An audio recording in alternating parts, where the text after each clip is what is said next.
ዛሬ ባንክ ኦፍ አቢሲኒያ ሞባይል ባንኪንግ እንዴት አድርገን ከዚህ አካውንት ወደ ሌላ ማስተላለፍ እንችላለን፣ ያ ማለት ወደ አዘር ባንኮች በሙሉ እንዴት ማስተላለፍ እንችላለን። አሁን ላይ ገንዘብ ካሽ ማውጣት የሚቻለው በቀን በጣም አነስተኛ ስለሆነ ሊሚቱ ትራንዛክሽን ለመፈጸም ለምሳሌ የኛ ደንበኛ ንግድ ባንክ ቢኖረው ዘመን ባንክ ቢኖረው ወደ እነሱ እንዴት ማስተላለፍ እንችላለን የሚለውን ለማሳየት እንሞክራለን። በመጀመሪያ ላይ እዚህ ጋር 3 ሰረዝ ያለችን እንነካለን። ከዛ ታች ላይ ፔይ ኦር ትራንስፈር የምትለውን እንነካለን። እሷን ስነካ ፔይ ኦር ትራንስፈር ሜኑ በሚለው ስር ሶስተኛ ላይ ያለውን ትራንስፈር ቱ አዘር ባንክ RTGS ሚል አለ። RTGS ማለት ሪል ታይም ግሮስ ሴትልመንት ነው።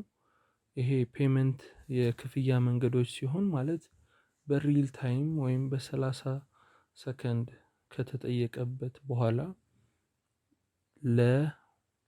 ለደንበኛው እንዲደርሰው የሚደረግበት ነው። ይህ ማለት በብሔራዊ ባንክ በኩል ስለሆነ የሚሄደው ባንኮች የሚገናኙት በዛ ስለሆነ ከዚህ ከአቢሲኒያ ባንክ ከቀነስን በኋላ የአቢሲኒያ ሄድ ኦፊሶች ሲመልሱት ወደ ብሔራዊ ባንክ ይሄዳል። ከብሔራዊ ባንክ ደግሞ ቀጥታ ወደ ቤኔፊሻሪው አካውንት ይገባል ማለት ነው።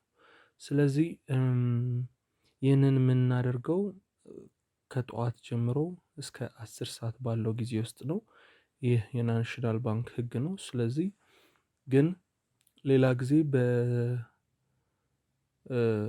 በአካል በመገኘት ነበር ይሄንን የምናደርገው ፎርም ሞልተን። ነገር ግን የባንክ ኦፍ አቢሲኒያ ኢንተርኔት ባንኪንግ ግን በቀላሉ በአፕሊኬሽን ከቤታችን ሆነን መላክ እንድንችል አመቻችቷል። ስለዚህ በሱ መሰረት ለደንበኛችን እንልካለን ማለት ነው። ስለዚህ ትራንስፈር ቱ አዘር ባንክ RTGS የሚለውን እንላለን። ግብይት ፈጽመን ሰውየው ከአቢሲኒያ ባንክ ውጪ ቢኖረው ለምሳሌ ወደ ንግድ ባንክ ለመላክ መጀመሪያ እዚህ ውስጥ ያለንን አካውንት እንመርጣለን።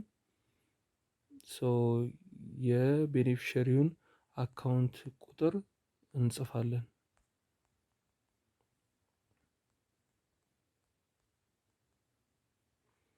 ይሄን አካውንት ቁጥር እንጽፋለን። ከዛ የሰውየው ስም ኪዳን ንጉሴ ቢሆን ከዛ በኋላ ያለበት ባንክ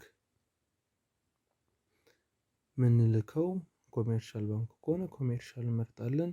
ምንልክለት 250,000 ከሆነ እናስገባለን።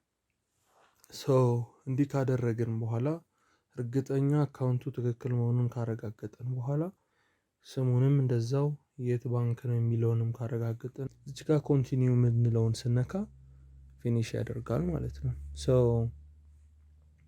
ያ ማለት ምን ማለት ነው? ቀን ላይ ጠዋት ላይ ካደረግነው ምንም ታይም ሳይፈጅ በተለይ ገንዘቡ ከፍተኛ ሲሆን ሲሪየስሊ ስለሚታይ ደንበኞቻቸውንም ማናቸውም ማስከፋት ስለማይፈልጉ በስነ ስርዓት በጠዋት ይመልሱታል። ከዛ ቀጥታ ወደ አዘዝንበት አካውንት ይገባል ማለት ነው ረፋድ ላይ። ስለዚህ በዚህ መልኩ ከቤቶ ቁጭ ብለው በአቢሲኒያ ባንክ ኢንተርኔት ባንኪንግ በቀጥታ ወደ ሌላ ባንክ ደንበኞቻችሁ ማስተላለፍ ይቻላል። ይህ ማለት የተለያየ እንግልቶችን ይቀንሳል ማለት ነው። ግዴታ ይሄንን እዚህ ቦታ አካውንት መክፈት አለብህ፣ ግዴታ